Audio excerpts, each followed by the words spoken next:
Hola nuevamente, bienvenidos a su serie Lenguajes Poéticos para la Formación. Hoy dedicaremos este capítulo y posiblemente el siguiente, según como nos dé el tiempo hoy, a escritores mexicanos, escritoras mexicanas. Me parece muy importante porque en México y en América Latina la tradición literaria es muy grande y tenemos grandes escritores y grandes escritoras.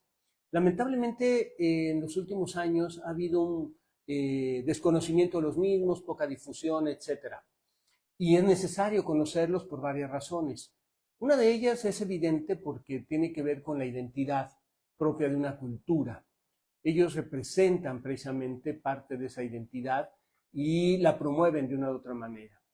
Otra tiene que ver con la recuperación, está ligado a la identidad, pero es en otro sentido, la recuperación de tradiciones, de hábitos, de formas de hablar, de expresiones del pueblo mexicano, de todo lo que es este vasto y diverso pueblo mexicano, ¿no? Y finalmente, porque nos enseñan una manera de manejar el lenguaje, una manera de manejar el lenguaje español que tiene una riqueza impresionante. Uno quizás de los más conocidos de los últimos años sea Octavio Paz, y les adelanto un poco. Octavio Paz es un escritor que a partir de su estancia en la India como embajador y de escribir varios libros sobre esa estancia en la India, Vislumbres de la India, el monogramático, Ladera Este, que es de poemas, y otros textos escritos a lo largo de su obra, es muy reconocido en la India. Hay eventos, actividades, coloquios, etcétera, sobre la obra de Octavio Paz, que en México no hay tanto, ¿no? Sin embargo, la obra de Octavio Paz es vastísima. Octavio Paz es un escritor que escribió ensayo, cuento, ensayo político, ensayo histórico, poemas, poemas en prosa, poemas en verso, en distintos estilos, y tiene una sensibilidad, un conocimiento profundo del mundo y una sabiduría muy particular. Entonces es uno de los autores que hoy remitiré en algún pasaje de su obra porque me parece muy relevante. Otros, como Juan Rulfo, cuya obra realmente fue breve, ¿no? La mayoría reconocemos solamente El Llano en Llamas y Pedro Páramo. Escribió también un guión para cine, El Gallo de Oro, pero su obra realmente es corta. Sin embargo, la magnitud y profundidad de esa pequeña obra es enorme y tiene un reconocimiento internacional y sus libros han sido traducidos a más de 30 idiomas en el mundo, ¿no? Lo cual da cuenta precisamente de ese reconocimiento. En esa profundidad breve, nosotros encontramos un universo de ideas, de creencias, de nuestra cultura, nuestra historia, pero también de nuestra sensibilidad y la sensibilidad de un pueblo. Es muy interesante la obra de Juan Rulfo, me parece, en ese sentido. Y coincide en un texto que hace poco descubrí de Nelly Campobello que se llama Cartucho, en el estilo y en la forma de expresión, con un lenguaje crudo, con un lenguaje directo, que me parece impresionante y que desde mi perspectiva se asemeja mucho a la forma de escribir de Juan Rulfo. Les voy a leer un pequeño pasaje que desde el título nos dice ya gran parte de lo que va a contener esta historia. Nelly Campobello escribió estos relatos breves a partir de los recuerdos de la infancia, cuando le tocó vivir la revolución y parte de la revolución cristera. Entonces son relatos crudos, son relatos, como decía, directos, pero también que muestran esa otra faceta del ser humano y particularmente de México, y algo muy, muy particular y que tiene que ver con lo poético, la mirada de los niños, de las niñas, en este caso de una niña, sobre ese mundo, sobre esa violencia, sobre esa agresión. Dice el relato, se titula Las tripas del general Sobarzo. Dice, como a las 3 de la tarde, por la calle de San Francisco, estábamos en la Piedra Grande. Al bajar el callejón de la pila de don Cirilo Reyes, vimos venir unos soldados con una bandeja en altos. Pasaban junto a nosotros, iban platicando y riéndose. Oigan, ¿qué es eso tan bonito que llevan? Desde arriba del callejón podíamos ver que dentro del lavamanos había algo color de rosa bastante bonito. Ellos se sonrieron, bajaron la bandeja y nos mostraron aquello. Son tripas, dijo el más joven clavando sus ojos sobre nosotras a ver si nos asustábamos. Al oír son tripas, nos pusimos junto de ellos y las vimos. Estaban enrolladitas como si no tuvieran punta. Tripitas, qué bonitas. ¿Y de quién son? Dijimos con curiosidad en el filo de los ojos. De mi general Sobarzo, dijo el mismo soldado. Las llevamos a enterrar al camposanto. Se alejaron con el mismo pie todos, sin decir nada más. Le contamos a mamá que habíamos visto las tripas de Sobarzo.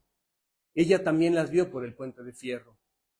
No recuerdo si fueron 5 días los que estuvieron agarrados, pero los villistas en aquella ocasión no pudieron tomar la plaza.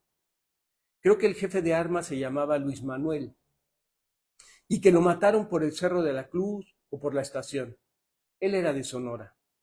Lo embalsamaron y lo echaron en un tren. Sus tripas se quedaron en Parral. El texto se mueve precisamente dentro de lo poético, en el sentido de que lo poético no solo refiere a emociones que generalmente consideramos positivas, sino a toda la naturaleza de las emociones humanas. Imagínense los ojos de unos niños que les parecen bonitas las tripas de un general que van en una bandeja y que lo cuentan precisamente con esa fluidez y soltura infantil, con la inocencia infantil. Y la misma idea de los soldados de ir a enterrar esas tripas. Es todo un contexto histórico el que nos está situando, pero nos lleva también a pensar cómo es que desde la infancia vamos mirando aquello que denominamos violencia. Hoy vivimos mucha violencia. Generalmente creemos que la violencia acarrea más violencia, pero en algunas investigaciones se ha mostrado que no necesariamente es así, que a veces los hijos rompen el círculo de la violencia de una familia. Pero aquí lo trascendente es cuál es esa mirada que los niños tienen respecto de este mundo violento que viven. Eso sería muy interesante conocerlo. Algunos investigadores, algunos profesores, algunos terapeutas lo hacen a partir de dibujos, de relatos, de cuentos, y se llevan sorpresas enormes, ¿no? Grandes sorpresas al respecto. Pues bien, decía, Nelly Campobello tiene un estilo, me parece, muy particular y muy similar en un sentido al de Juan Rulfo, en esa crudeza, en esa forma directa, pero también en la ironía. Juan Rulfo era de una ironía impresionante.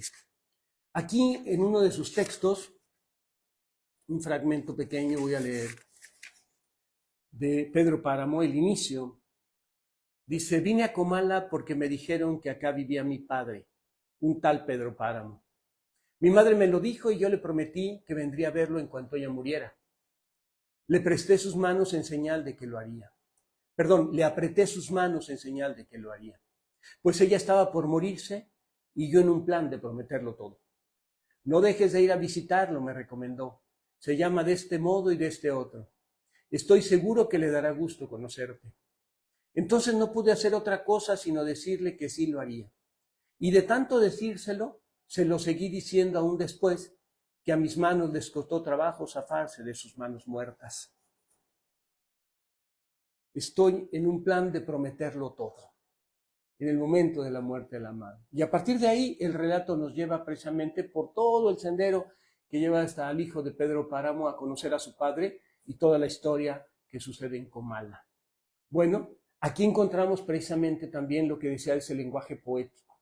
Ese lenguaje que de una u de otra manera nos hace mirar el mundo de otra manera. Nos hace darnos cuenta que la muerte tiene momentos de las promesas, no solo el momento del dolor, sino esa situación que lleva al hijo a decir: estaba prometiéndolo todo, porque el estado de ánimo en el que me encuentro es ese.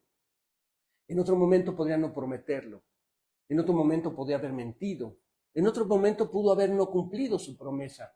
Finalmente la madre estaba muerta. Pero no. Esa promesa es algo que llega al interior y le hace sentir la necesidad de cumplirla. Bueno, lo que observamos en estos autores es algo que ya habíamos comentado con relación al lenguaje poético. El uso de la metáfora o de las metáforas, que son comparaciones. 2, un ritmo en el relato y en la narración que son fundamentales para poder establecer un hilo conductor, para poder establecer un inicio, un punto medio y un clímax o final, como en casi todo relato. Y por último, la memoria. Estas historias cuentan lo que ha pasado y en ese sentido apelan a la memoria. Es la memoria de Nelly Campobello, es la memoria de Juan Rulfo, que rescata los relatos que contaban sus abuelos, sus padres o que ellos de niños vivieron. La misma mamá de García Márquez, por ejemplo, decía que su hijo, que Gabriel García Márquez, escribía sobre los relatos que le habían contado y que cuando dejó de escribir es porque ya no había nadie que le contara relatos o historias. Entonces los relatos son construcciones estéticamente armadas con el lenguaje poético, pero que refieren a realidades que en un momento dado estuvieron ahí. Pero son miradas desde otra manera. Dice Octavio Paz que leer un poema histórico implica leerlo como poema, no como relato histórico. No para recuperar datos, conocer nombres o fechas, sino para apreciar la belleza de la historia que cuenta mitos, que cuenta leyendas, que recupera saberes, que se estructura de tal manera que nos hace construir un universo determinado. Eso es lo interesante del lenguaje poético. ¿Y por qué es fundamental en la formación y en la educación? Porque, insisto, apela a la memoria y por eso mismo la desarrolla, permite desarrollarla, pero establece también ciertos trucos. El ritmo y la rima hacen que memoricemos mejor. Es lo que sucede con las canciones. Memorizamos mejor la canción porque hay un ritmo y una rima. Si nosotros quisiéramos aprender cosas de la historia, de la biología, de la geografía, de la química, sería interesante ver que lo hiciéramos con un relato poético para memorizarlo mejor. Eso yo lo he practicado con mis alumnos y me ha funcionado muy bien. Conceptos abstractos, conceptos difíciles, se aprenden mejor si ellos escriben un poema de eso o un relato de eso, porque entonces logran estructurar un ritmo tal que su lenguaje entra en conexión con ello y entonces hace que la memoria se desarrolle y afiance conceptos, conocimientos, ideas, ¿no? La otra parte es aprender a mirar la complejidad de la realidad, un punto que no habíamos tratado. A partir de los años 50 del siglo pasado, se desarrolló todo este planteamiento teórico que llamamos de la complejidad. Y surgieron autores desde la física, desde las matemáticas, que empezaron a establecer principios básicos. Pero uno fundamental de la complejidad es que todo en el universo está entrelazado. La palabra complejidad viene de complexus y Edgar Morin nos enseñó que complexus quiere decir tejido junto. Bueno, la realidad es un tejido junto. Lo que sucede con las disciplinas es que fragmentamos analíticamente para tratar de comprender esa realidad, cosa que no sucede con el lenguaje poético. El lenguaje poético no fragmenta la realidad para comprenderla, la integra en su complejidad y por eso nos permite una mirada diferente de la realidad, porque no intenta ver un pedazo, intenta ver la totalidad. Por ejemplo, Octavio Paz, en este conocimiento de la India que decía hace un momento, y que escribe precisamente en Vislumbres de la India, escribe este párrafo que me parece sensacional para dar esta idea de la complejidad. Dice, en el cielo ardían silenciosamente las estrellas. Me senté al pie de un árbol, estatua de la noche, e intenté hacer un resumen de lo que había visto, oído, olido y sentido. Mareo, horror, estupor, asombro, alegría, entusiasmo, náuseas, invencible atracción. ¿Qué me atraía? Era difícil responder.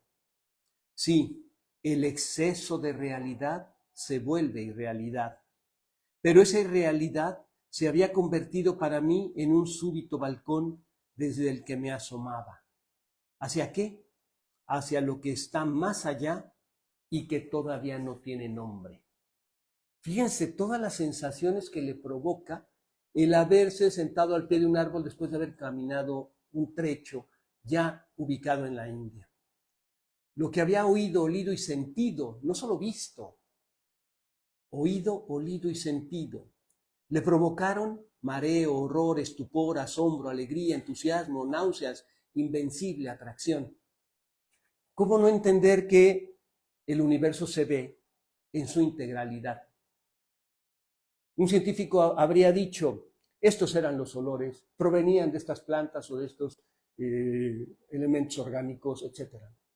No, Octavio Paz mira todo el paisaje y trata de describirlo, pero dice algo muy importante para la complejidad.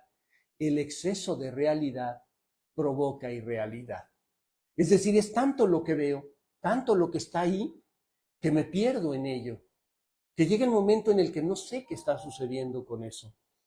Y eso es muy importante porque, por ejemplo, en el uso de las nuevas tecnologías hay un exceso de información que lo que acaba generando no es conocimiento, sino desinformación, confusión, eso que llamamos infodemia. ¿Sí? ¿Por qué? Porque es un bombardeo constante.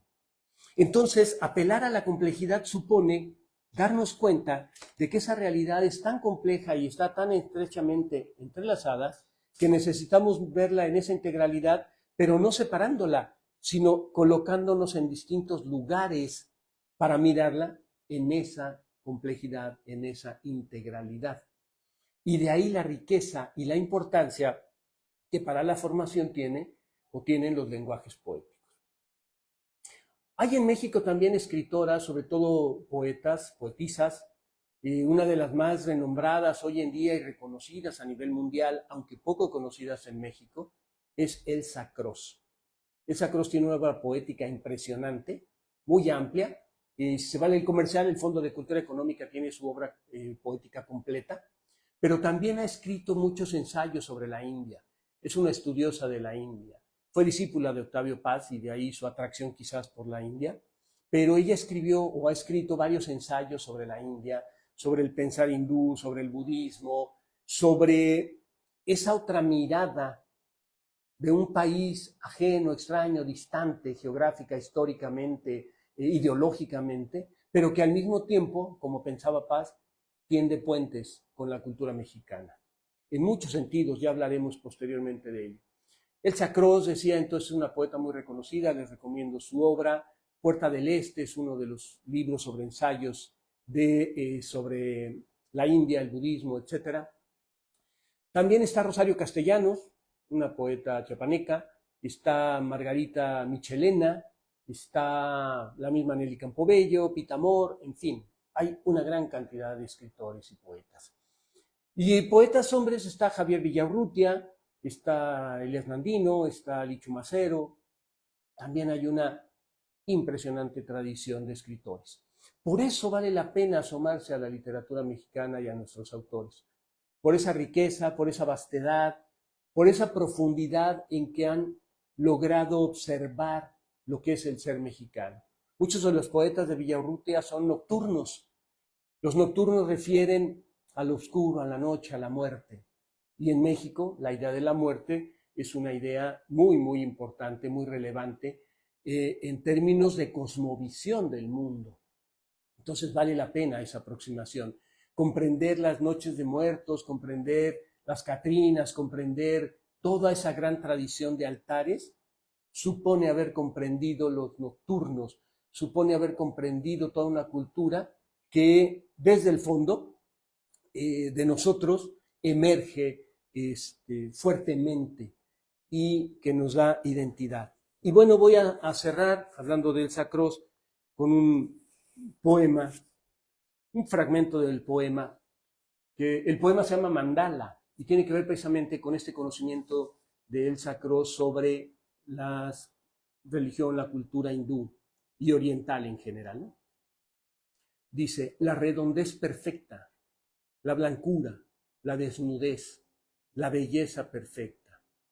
Tiende la luna hebras sutiles que conforman la red.